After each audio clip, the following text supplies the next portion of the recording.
আপনারা দেখছেন JTV24 BD.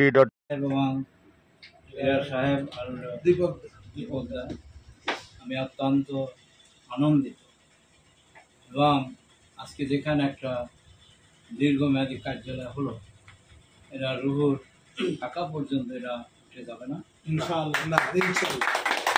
আমি আপনাদের নির্দেশনা অনুযায়ী এখানে সাংবাদিক নিয়োগ হবে, কারে রাখবো কারে রাখবো না এটা বাস্তবায়ন হলো। এটা চুলচেরিমান ভুল হবে না। পত্রিকা আপনারা 5 দিন চেয়েছেন, ইনশাল্লাহ 7 দিনই পাবেন, হয়তো 2 দিন কম পাবেন। এটা বাস্তবায়ন করা হবে। উনি বলছে যেভাবে সমাচার পায় বা জনগণ পায় এবং আমরা ওই ব্যবস্থা। আমি দীর্ঘায়িত করতে চাই না। এখানে একটা মাপ দিয়ে আজকে আমি একটা অনুমতি দেবো, আমার প্যাডে লিখিত অনুমতি দিয়ে এখান থেকে বিদায় নেব এবং পত্রিকা কেমনে জেলে শাসাতে হয় সে ব্যবস্থা অবগতির জন্য জানাচ্ছি যে এই স্পোর্টসটা একটা মারাত্মক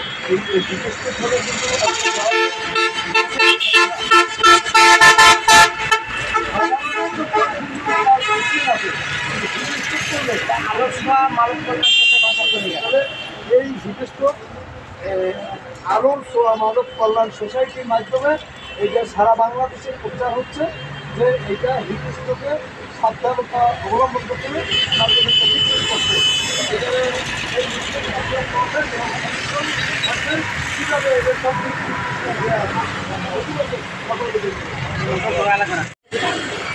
সরকার বলছে আগে 3 দিন ধরে হিটস্ট্রোক, এখন আরও 3 দিন সরকার বাড়াচ্ছে, ঠিক আছে। এবং 28 তারিখ থেকে এই বাংলাদেশের তাপমাত্রা হবে 44 ডিগ্রি উপরে, ঠিক আছে। অর্থাৎ এখন আপনি ঘর থেকে কম্বল আপনাকে ভয় পেয়েছে, আপনি ঘর থেকে। আরেকটি বিষয় হলো হিটস্ট্রোকের লক্ষণগুলো কী কী, আপনি কী কী লক্ষণ দেখা দিলে যে আপনি হিটস্ট্রোক শুনতে পারবেন। যেমন প্রচুর ঘামবে আপনার,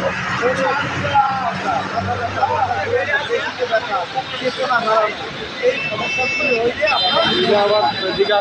এখন এইটা থেকে আপনি বয়স্ক মানুষ প্রতিকার কী, পর্যাপ্ত পানি খাবে, বাইরে কম বের হবে, বাইরে বের হতে ব্যবহার করবে, সেহেতু বয়স্ক মানুষ। হ্যাঁ, প্রতিদিন কমপক্ষে একবার গোসল এবং পাতলা সুতি কাপড় ছেড়ে ব্যবহার করবে।